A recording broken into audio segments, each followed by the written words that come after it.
Young Australians, those in their 30s and 40s, are experiencing unprecedented and world-leading rates of cancer.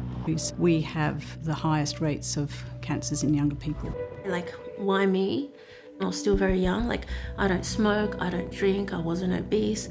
If there's not cancer in your family, how come you got it at a young age? It did make me think, did I do this to myself? We were a week home from our mini honeymoon when Chris was scheduled to have his colonoscopy, and I just assumed that everything would be fine and that the testing that we were doing was completely precautionary. I had an episode of bleeding when I went to the bathroom, and it was a one-off. It just happened one day, and I thought, that's strange. 6 weeks later, when the symptoms returned, he went to his GP, who referred him for a colonoscopy. Did you delay it because of the bleeding? A few weeks. Yeah, I didn't think it was cancer at that point. It's probably similar to a lot of young people. Cancer's not at the forefront of what you think might be wrong with you. So you have the colonoscopy, you don't think it's cancer. How did they break the news to you? Actually, I woke up in recovery and there was a file on a table next to the bed. So I ended up picking up the file and having a look in the file myself. So I read it and it said, it's cancer. That was a Monday. We had a consult on the Thursday, and so we had to wait several days for the imaging to find out how serious the cancer was and what it actually meant for us. Cancer is in fact the canary in the coal mine. This generational increase is now showing up in a number of cancers. What Cancer Australia did was it commissioned a piece of work to look at whether there really is an increase in cancers in younger people. And there are approximately 10 that have this increase to varying percentages.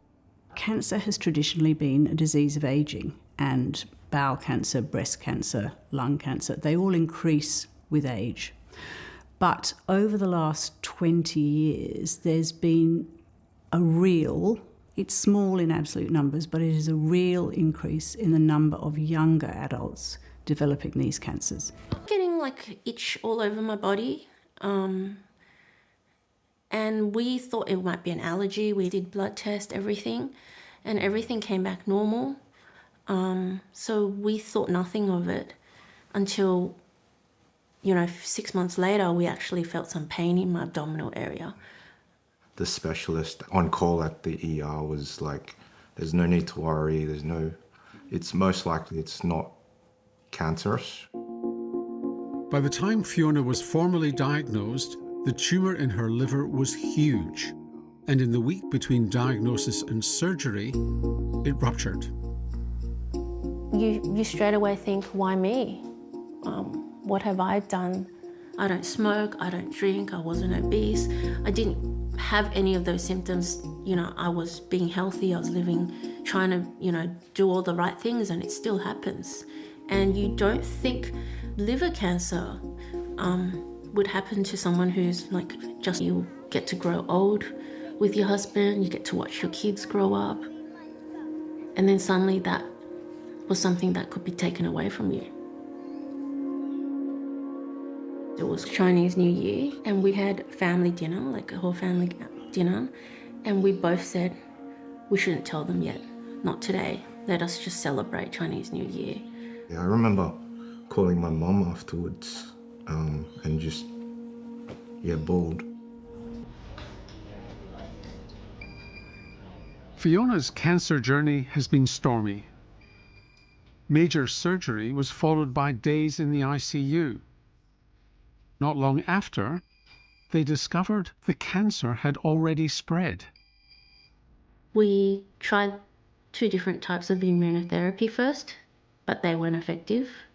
And now I'm on a clinical trial where I get infusions fortnightly at the hospital.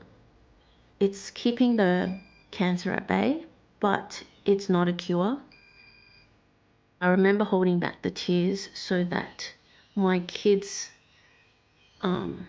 won't be as affected.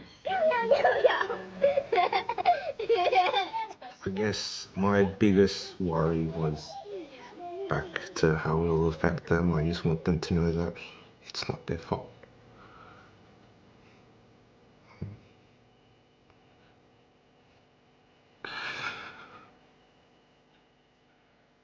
Yeah, it's not their fault. And your mum was doing the best she could.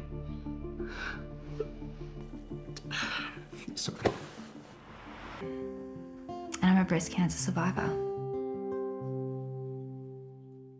I'd found the lump a few months beforehand, but I assumed that I was too young for cancer. It turned out to be 4 tumours that had joined together, covering the top half of my left breast, and it had spread into my lymph nodes. It was stage 3. Frankie just went quiet and said, "Do you think we could get a family boob job?" Do you ever think, why me? Yeah. Can't help but think the amount of stress I was under, raising the kids on my own, trying to work. I don't have the gene, but it did make me think, did I do this to myself?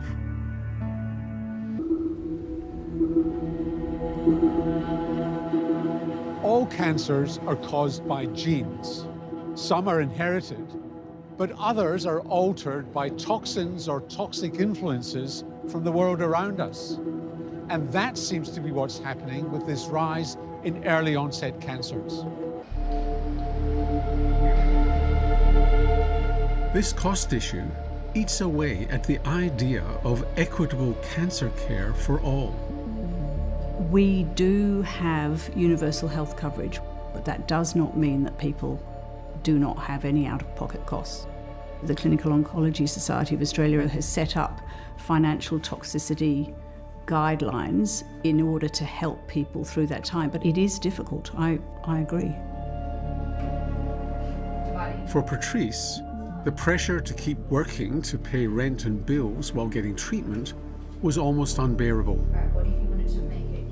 I was told that I could keep working, and I remember about halfway through I just couldn't stop crying, and it just got worse, and then finally I broke.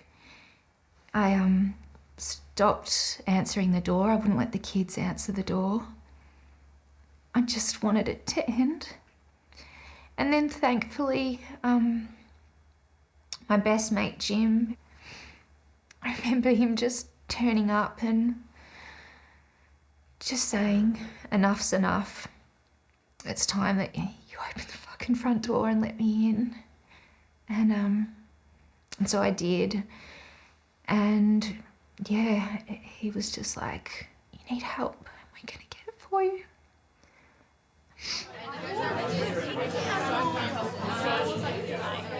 For many years, Patrice worked in the arts industry, and that close-knit community has kept her going. Sorry, it's soda water.